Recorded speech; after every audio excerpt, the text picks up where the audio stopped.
저희가 처음 이곳에 이사 올 때 바람이 좀 쌀쌀할 봄에 이사를 왔습니다. 그래서 봄에 이사 와서 담장에 낡았던 것들을 다 제거하고 그리고 주차장에 있던 낡았던 것들을 다 제거하고 바닥을 깔았습니다. 그리고 1층에 앉아서 밖을 이렇게 내다보고 있는데 담장 밖 옆 밭에 나무 한 그루가 이렇게 누워 있습니다. 저 나무는 왜 저렇게 누워 있을까? 무엇 때문에 저 나무는 저렇게 누워 있을까? 뭐 큰 나무가 아주 조그만 나무, 아주 얇은 그런 몸통을 가진 나무입니다. 저거 머지않아서 저 나무 죽겠구나. 그렇게 생각을 했어요. 그리고 이곳이 바람이 좀 많이 불잖아요. 바람이 불면 이 나무가 막 흔들립니다. 그리고 이 나무가 그저 바닥에 거의 눕혀질 정도로 되어 있는 그 상태에서 일어날 기미가 없습니다. 그래서 저는 개인적으로 그렇게 생각했어요. 이번 여름이 가기 전에 저 나무는 죽겠구나. 그런데 봄이 찾아오고 꽃이 피고 잎이 나는데 그 누워있던 그 나무에서 잎이 나기 시작하는 거예요. 이야, 대단하다. 저렇게 쓰러져 있는 저 상태에서도 나뭇잎은 다시 피어나는구나. 그리고는 봄이 지나고 여름이 지났습니다. 지금 여름이 이제 막바지에 다가오고 있지요. 또 어느 순간 그 나무를 보았는데 그 나무에 가지가 이렇게 여러 가지가 나고 그리고 그 나무가 이제는 누워있던 나무가 이렇게 섰어요. 깜짝 놀랐습니다. 아니, 이 나무가 누워있었는데 거의 땅에 닿고 있었는데 어떻게 저 나무가 다시 설 수 있었을까? 신기했습니다. 그렇습니다. 여러분, 오늘 우리는 인생을 살아갈 때 때로는 이렇게 넘어져서 더 이상 일어날 힘이 없을 때가 있어요. 저는 그것을 하나님의 바람이라고 그렇게 부릅니다. 하나님의 바람이 불 때가 있어요. 하나님의 바람 때문에 나무가 쓰러지는 것처럼 그렇게 쓰러질 듯 말 듯 땅에 가까이 넘어져 있는 경우가 있습니다. 여러분, 온실에서 키워진 나무들은 안에서 온실에서 자라는 그 나무들은 아주 잎이 푸르고 그리고 많은 잎이 납니다. 그리고 아주 아름답게 자랍니다. 그런데 한 가지 단점이 있습니다. 태양이 내릴 때는 밖에 내놓으면 금방 그 잎들이 다 타서 죽어버린다는 거예요. 왜 그렇습니까? 무엇 때문입니까? 바로 뿌리 때문입니다. 밖에 바람이 불고 비가 오고 거친 날씨 가운데도 견디어내는 나무가 있습니다. 그 나무는 뿌리가 땅에 깊게 박히기 때문입니다. 땅속에 뿌리를 깊게 박고 있는 나무들은 뽑히지 않습니다. 비바람이 불어치고 태풍이 몰려와도 그 나무들은 든든히 견디어냅니다. 네, 휘어질 수는 있습니다. 흔들릴 수는 있습니다. 그러나 든든히 견뎌내고 맙니다. 우리 인생에도 하나님이 때로 바람을 허락하실 때가 있어요. 바람이 불어옵니다. 고난의 바람이 불어옵니다. 사업이 흔들리기도 합니다.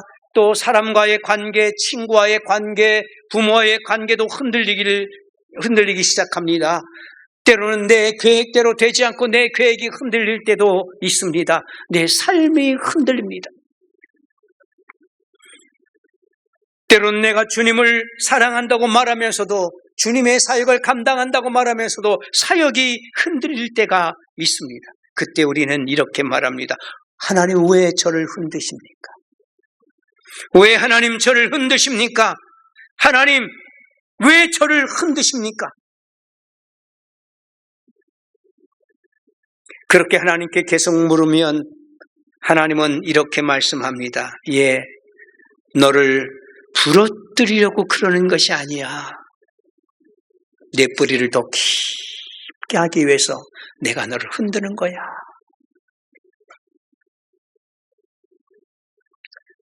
바람이 나무를 흔들지만 그 바람 때문에 뿌리는 더 깊어지는 것처럼 하나님이 나를 흔드실 때 그 흔들림은 나를 뽑기 위한 것이 아니라 하나님께서 나에게 더 깊은 믿음의 뿌리를 내리기 위해서 하나님이 나를 흔드신다는 것입니다.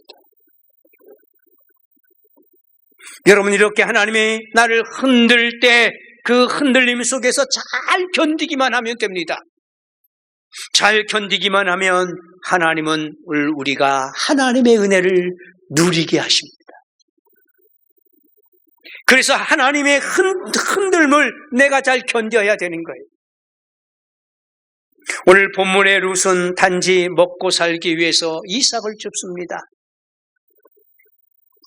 룻이 주우러 나간 것은 무엇인가? 한탕 무엇인가 얻으려고 나간 것이 아닙니다. 그 나갈 때 시어머니 나오미에게 말하지 않아요. 누군가에게 은혜를 입으며. 룻은 은혜였습니다. 은혜를 기대하면서 이삭을 주우러 나갑니다. 이삭을 주우러 밭으로 나갑니다. 그리고 한 알 한 알 이삭을 줍습니다. 은혜를 기대하면서 이삭을 줍습니다. 이삭을 줍는 이 룻에게 하나님의 은혜가 임합니다. 오늘 룻에게 주셨던 하나님의 은혜는 무엇입니까? 여러분, 하나님이 어떤 은혜를 룻에게 주셨습니까? 오늘 본문 8절을 보십시오. 본문 8절 이렇게 기록하고 있습니다. 우리 본문 8절 같이 한번 읽겠습니다. 보아스가 룻에게 이르되 내 딸아 들으라. 이삭을 주우러 다른 밭으로 가지 말며 여기서 떠나지 말고 나의 소년들과 함께 있으라. 아멘. 여러분, 오늘 본문 8절은 가장 좋은 곳으로 인도하시는 은혜를 룻에게 주고 있는 모습입니다. 보아스가 룻에게 말합니다. 내 딸아 들으라. 이삭을 주우러 다른 밭으로 가지 말라. 여러분, 누가 이삭을 줍는 가난한 여인, 이방의 여인, 아무도 돌보지 않는 여인, 그 여인을 향하여 내 딸아 그렇게 부르겠습니까? 여러분, 여기 내 딸아, 이 말은 자기 딸을 부를 때 부르는 단어입니다. 이 단어는 비티라는 단어지요. 나의 딸을 부를 때 내 딸아, 친근한 부름입니다. 사랑스러운 부름입니다. 내 딸아. 때로는 높은 지위에 있는 사람이 손 아래에 있는 여인을 부를 때 내 딸아 이렇게 부르기도 합니다.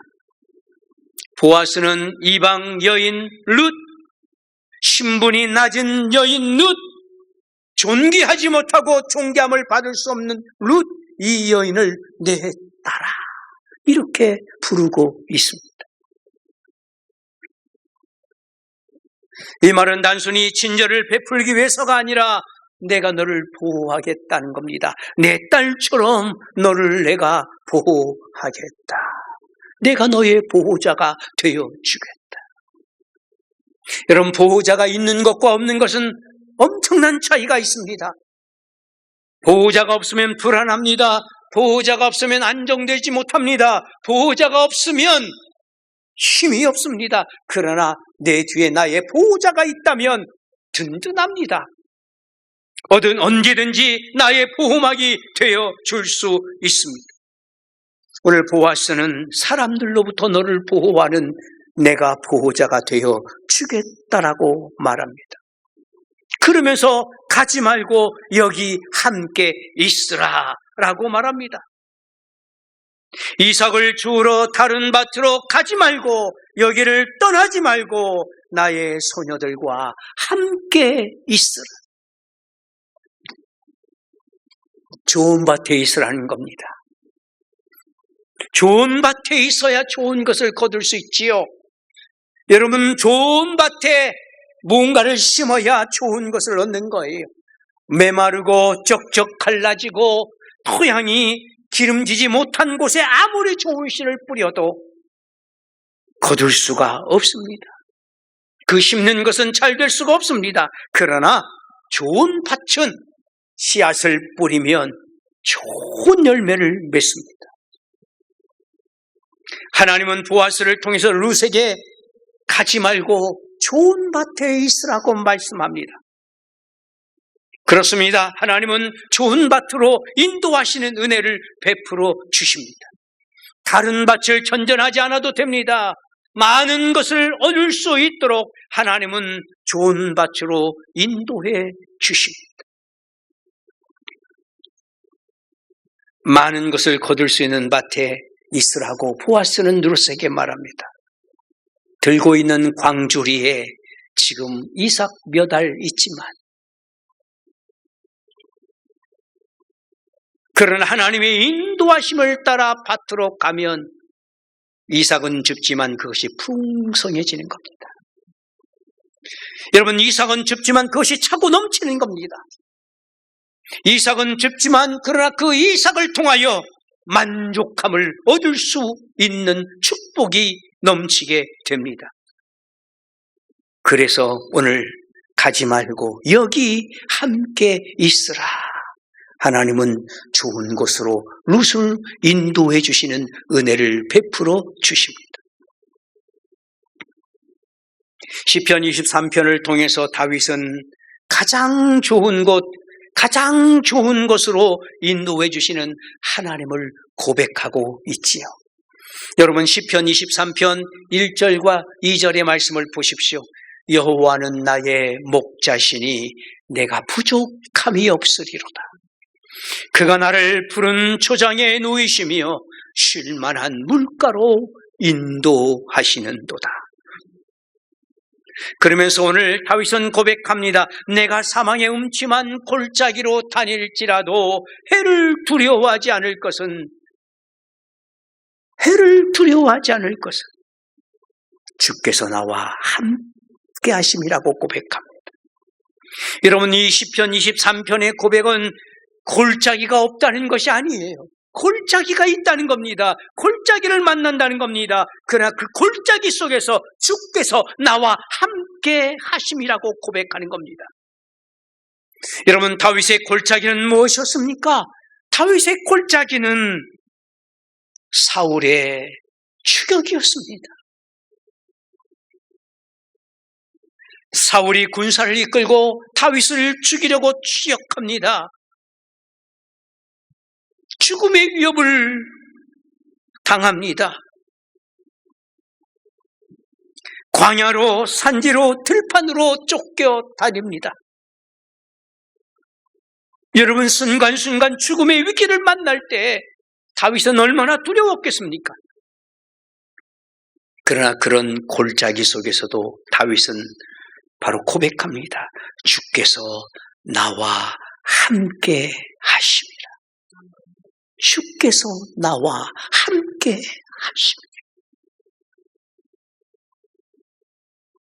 오늘 이 말씀 우리 다 같이 한 목소리로 한번 같이 이 말씀을 고백합니다. 주께서 나와 함께 하심이라. 다 같이요. 시작. 주께서 나와 함께 하심이라. 믿습니까? 주께서 나와 함께 하심이라. 주께서 나와 함께 하심이라.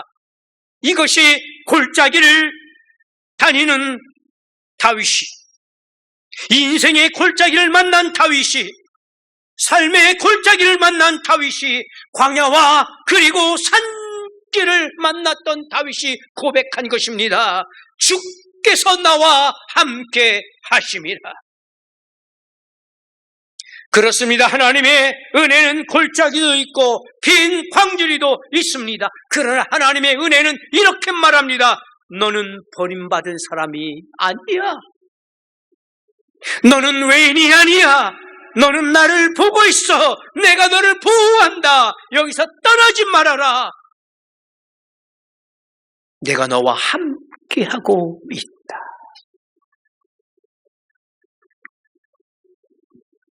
하나님이 함께하고 계신 그곳이 가장 좋은 곳입니다.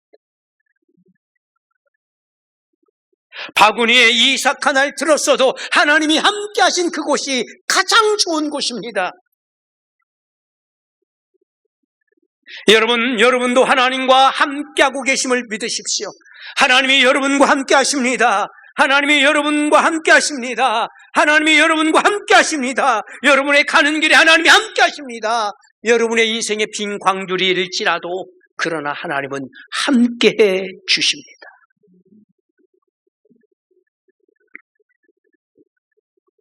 여러분이 하나님이 함께 하고 있음을 믿으면 그곳이 변하여 가장 좋은 곳이 되는 겁니다.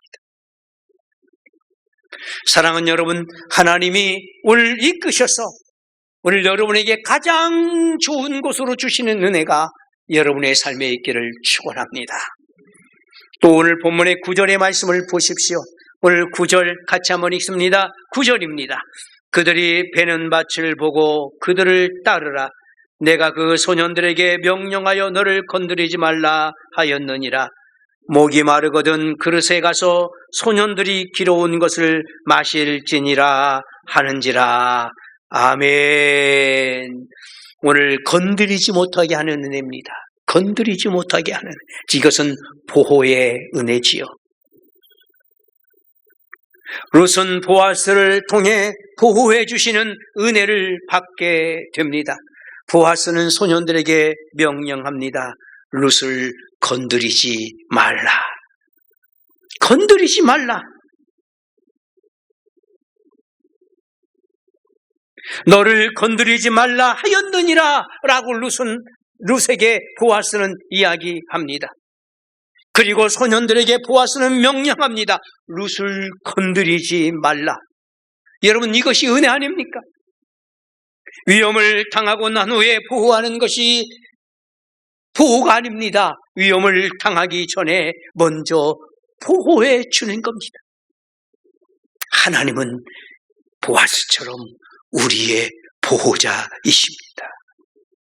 하나님은 나의 보호자이십니다. 사탄은 우리를 건드리려고 합니다.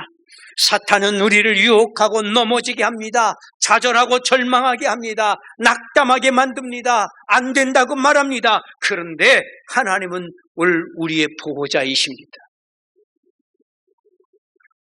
하나님은 사탄이 우리를 건드리지도 못하게 합니다. 그리고 우리를 보호해 주십니다. 그래서 시편 121편 7절과 8절에 말씀합니다. 우리 같이 찾아서 읽어보겠습니다. 시편 121편 7절과 8절입니다. 시편 121편 7절과 8절의 말씀, 우리 같이 한 목소리로 받들어 봉독합니다. 여호와께서 너를 지켜 모든 환난을 면하게 하시며 또 내 영혼을 지키시리로다. 여호와께서 너의 출입을 지금부터 영원까지 지키시리로다. 아멘. 하나님은 우리를 보호하신다고 말씀하십니다. 그래서 오늘 시편 121편 7절과 8절은 우리에게 이렇게 말씀합니다. 여호와께서 너를 지켜 모든 환난을 면하게 하시며 또 내 영혼을 지키시리로다. 여호와께서 너의 출입을 지금부터 영원까지 지키시리로다. 할렐루야. 하나님은 지금부터 영원까지 지킨다고 약속해주고 있습니다. 시편 이사야 43장 2절에 이렇게 말합니다. 내가 물 가운데로 지날 때에 내가 너와 함께 할 것이라. 내가 불 가운데로 지날 때에도 타지 아니할 것이요. 이사야의 말씀을 통해서 내가 물 가운데로 지날 때에 너와 함께한다. 내가 불 가운데로 지날 때도 너가 타지 아니할 것이다 라고 하나님은 보호의 약속을 허락해 주십니다. 시편 91편 4절에는 이렇게 말합니다. 그가 너를 그의 기치로 덮으시리니 내가 그의 날개 아래 피하리로다. 그가 너를 그의 깃으로 덮으시리니 내가 그의 날개 아래에 피하리로다. 사랑하는 여러분, 양은 목자가 왜 막대기를 사용하는지를 모릅니다. 양이 위험한 곳으로 가면 목자는 막대기로 양의 방향을 돌립니다. 양의 입장에서는 불편할 수 있습니다. 내 마음대로 가고 싶은데 목자가 자꾸 그 막대기로 나의 방향을 바꾸어 놓습니다. 그러나 목자는 알고 있습니다.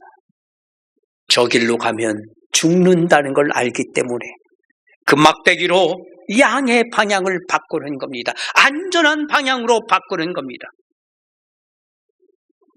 그래서 목자는 막대기로 양의 방향을 계속해서 바꾸어 놓지요. 우리 인생에도 하나님이 막으실 때가 있어요. 그럴 때 우리는 그렇게 말합니다. 하나님 왜 막으십니까? 하나님 왜 막으십니까? 나의 길을 여셔야지. 왜 내 마음대로 가야지? 내 뜻대로 가야지. 하나님 왜 막으십니까?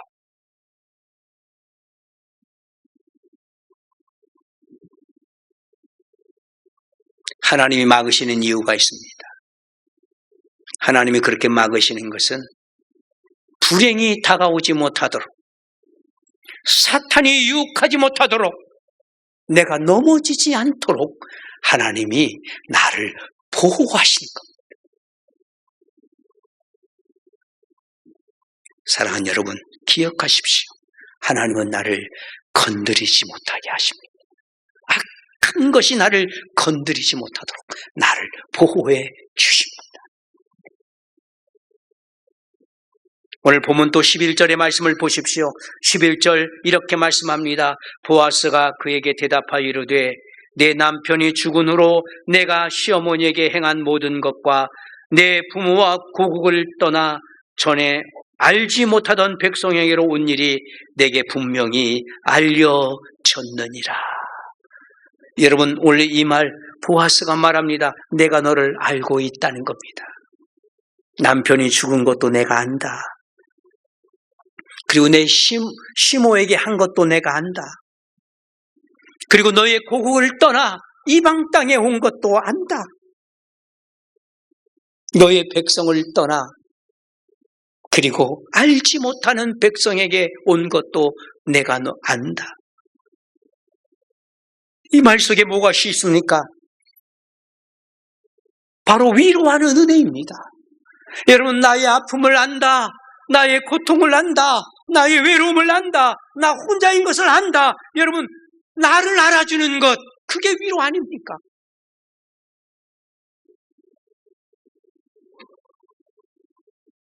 룻은 그동안 힘든 시간들을 보내왔습니다. 시아버지가 세상을 떠났습니다. 남편이 세상을 떠났습니다. 시동생이 세상을 떠났습니다. 가난으로 힘겨웠습니다. 홀로 된 시어머니를 따라 타국 땅으로 왔습니다. 외로웠을 겁니다. 누구에게나 자기 마음을 터놓고 얘기할 사람도 없었습니다. 힘들었습니다. 가난에 찌들려 있었습니다. 소망조차 보이지 않는 그의 길이었습니다. 그런데 오늘 보아스는 말합니다. 내가 안다. 내가 안다. 내 시모에게 행한 것, 내가 모든 것을 안다. 내가 당한 모든 것을 안다. 내가 이 베들레헴 땅, 이 넓은 태양이 내리쬐는 이 밭에서 곡식을 줍는 것 내가 안다. 하나님은 보아스를 통해서 룻에게 말씀합니다. 룻아, 내가 모든 것을 안다. 너의 외로움, 너의 적막함, 너의 상실감, 너의 힘듦 내가 안다. 내가 안다.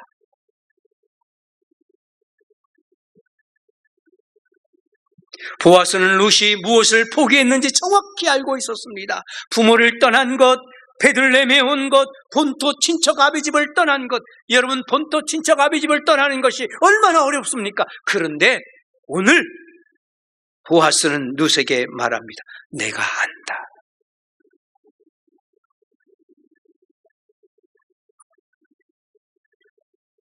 그런데 여러분 보십시오.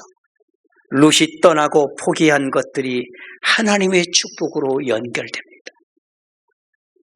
룻이 고향을 떠났지만 믿음의 공동체인 베들레헴에 임하게 됩니다.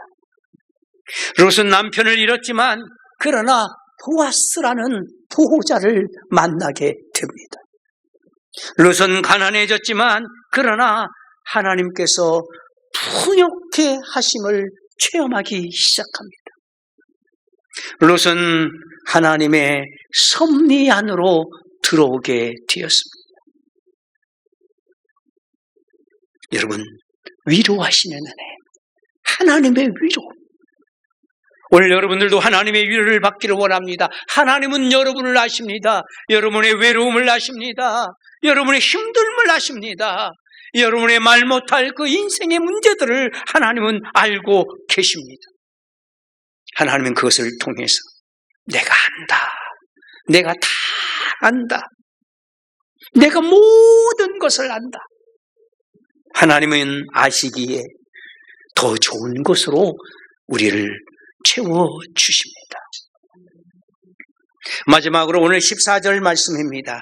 오늘 14절 같이 한번 읽습니다. 14절 말씀 같이 한번 읽습니다. 식사할 때 보아스가 룻에게 이르되 이리로 와서 떡을 먹으며 내 떡 조각을 초에 찍으라 하므로 룻이 곡식 빼는 자 곁에 앉으니 그가 볶은 곡식을 주매 룻이 배불리 먹고 남았더라.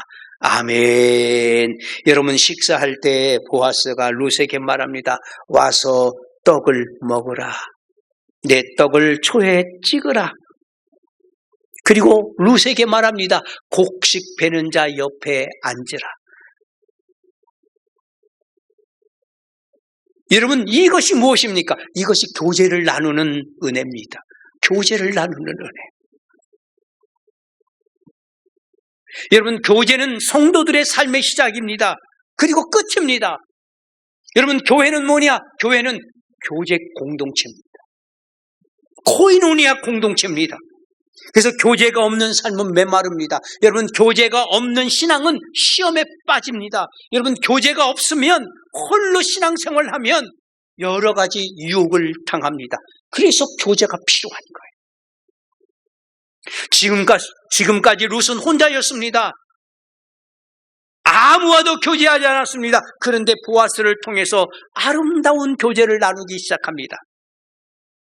그 교제가 뭡니까? 이리로 오라는 겁니다. 이리로 오라는 겁니다. 그리고 떡을 먹으라는 겁니다. 여러분, 교제에는 먹을 것이 있어야 되는 거예요. 그래서 여러분, 이 먹는 것을 나누는 교제가 참 아름다운 교제입니다.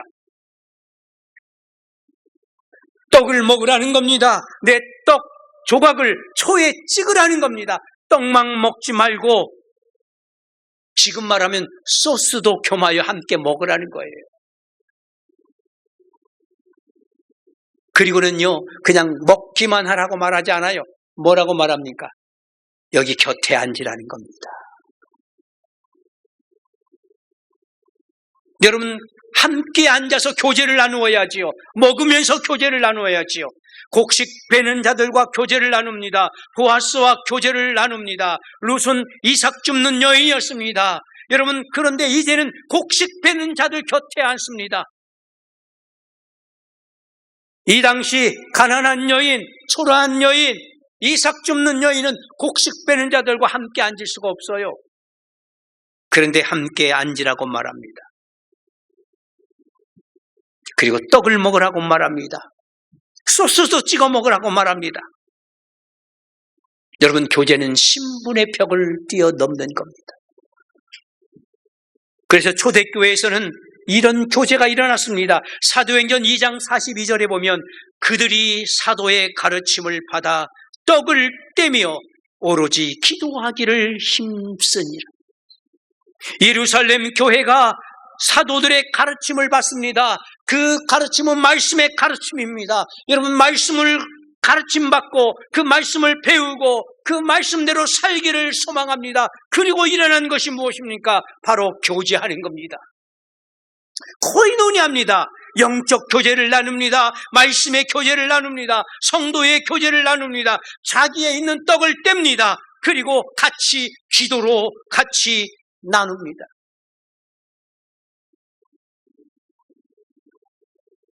이 나눌 때 여러분, 부자도 있고 가난한 사람도 있습니다. 명망 있는 사람도 있고 보잘것없는 신분의 사람도 있습니다. 주인도 있고 종도 있습니다. 그러나 함께 교제를 나눕니다. 여러분, 진정한 교제는 신분의 벽을 뛰어넘는 겁니다. 요즘 우리 교회에서 그런 현상들이 있지요. 잘 사는 사람, 못 사는 사람, 많이 배운 사람, 못 배운 사람 서로 나눕니다. 아니요. 교회 공동체 안의 교제는 그래서는 안 됩니다. 우리는 모두 다가 그리스도의 지체이기에 서로 교제를 나누는 겁니다. 떡을 떼며 함께 교제를 나누는 겁니다. 그래서 여러분, 진정한 교제는 말씀이 있어야 되고요. 그 말씀과 함께 교제가 있어야 되고요. 교제를 나눌 때 떡을 떼고요. 떡을 떼고 난 후에는 영적인 부르짖음이 있어야 되는 겁니다. 사랑하는 여러분, 우리 아가페 공동체가 함께 은혜 받고 함께 교제 나누고 함께 떡을 떼고 함께 기도하고 함께하는 교제가 있는 공동체가 되기를 원합니다. 여러분의 삶에 이런 영적 교제가, 여러분의 말씀의 교제가, 성도의 교제가 날마다 풍성해지기를 주님의 이름으로 축원합니다. 기도하겠습니다.